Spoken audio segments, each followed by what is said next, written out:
name is Kathy, and today I'll be discussing the moon in Cancer. But before I do this, I wanted to let you know that because I have a great many videos now on many different topics, that I've decided to make several different video playlists so that it's easier to find the videos of greatest interest. So please check out my playlist page. The moon is truly at home in the sign of Cancer. With the moon in this position, you find the person experiencing comfortable emotional highs and lows, with neither of these mood swings lasting for too long. Moon in Cancer people can be very possessive about material things, especially when they are in love. Both sexes are good parents with a tendency to be a bit possessive and obsessive in their desires to be good parents. These people demand a lot in return for any favors that they do for friends, relations, and children. When people do not give them what they feel they deserve in return, they get very hurt and can easily lay on pretty severe guilt trips. This then tends to force the people around them into trying to do things to appease them.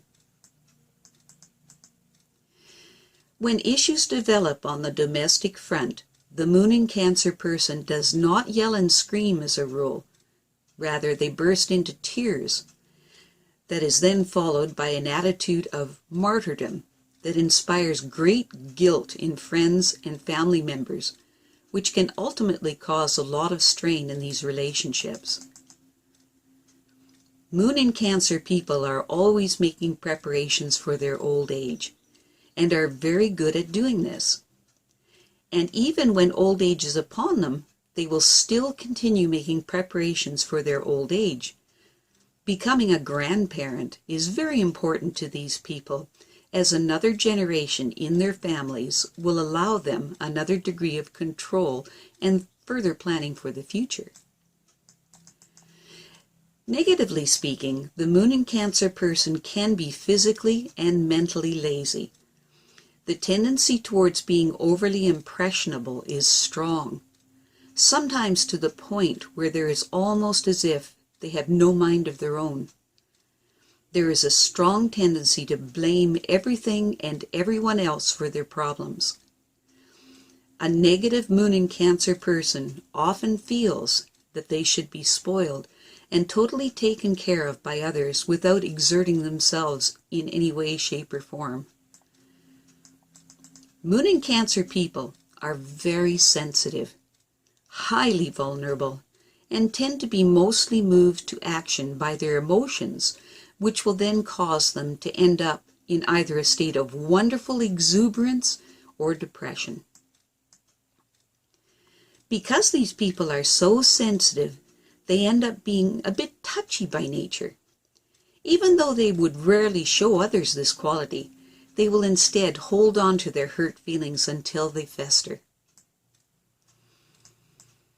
Moon in Cancer tends to live their lives according to their moods, which change a lot. On a downswing of mood, they will brood, nurse slights, and simply bemoan their lot in life. When on an upswing, they are enthusiastic about everything and everyone.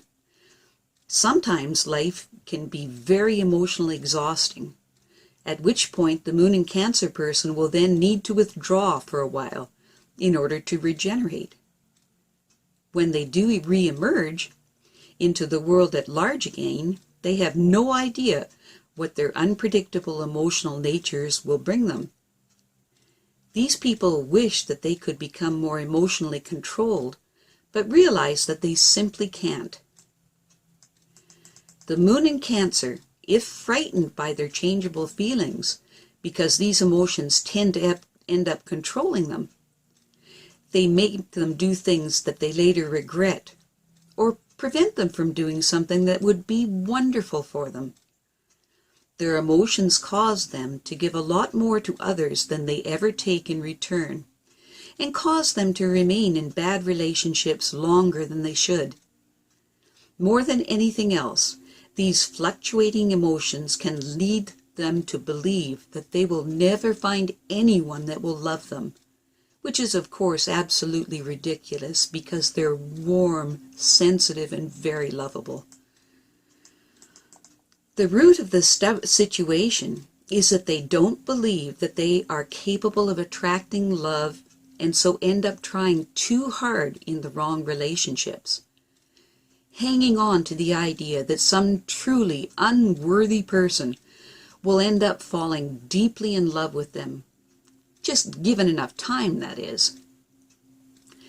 Although another issue for these people is the belief that to live the rest of their lives alone is a fate that is worse than death, and ultimately believing that is exactly what is going to happen to them because they believe that there isn't a human being alive who would want to make them emotionally happy, which is again nonsense. They're wonderful, loving people. At this point in their scenario, they decide that they will just become too busy and pretend that they are too strong and independent to either need love or to notice its absence. Which again is complete nonsense because nothing is more important to the Moon in Cancer person than to be loved. Nothing means more to the Moon in Cancer person than love. Wealth, fame, incredible worldly success mean nothing if emotionally they don't have one special love that they can nourish their emotional needs. And it is that one special love that makes the difference between emotional happiness or deep depression in them, between liking their life and merely enduring it to the best of their ability. Moon in Cancer is made for marriage. Their entire life flourishes when they have found the right relationship. These people have a wonderful nurturing quality, and their personalities and a strong mothering instinct so that their marriage partner, children, and any animals definitely appreciate their loving presence. Even if those loving, nurturing qualities tend to be a little bit smothering at times, to some. For the most part, though, these people are wonderful to have in your life because of their great sympathy, intuition, and emotional understanding of others. Even if that love tends to be a bit possessive. In love matters, Moon in Cancer tends to be a bit jealous and insecure in general. When these people are made to feel secure, however, they create strong and enduring relationships. Moon in Cancer people tend to be excellent cooks and are wonderful with children and tend to be very intuitive of others. They are also highly gifted in creating a wonderful domestic environment for themselves and their loved ones. Well, that's it for now. Now, I've created many videos now on many different topics, and so I've decided to make several different video playlists so that it's easier to find the videos of greatest interest. So please check out my playlist page. Well, that's it for now. To stay up to date with my latest videos, make sure to subscribe to this free YouTube channel by clicking the red subscribe button right below this video. Take care.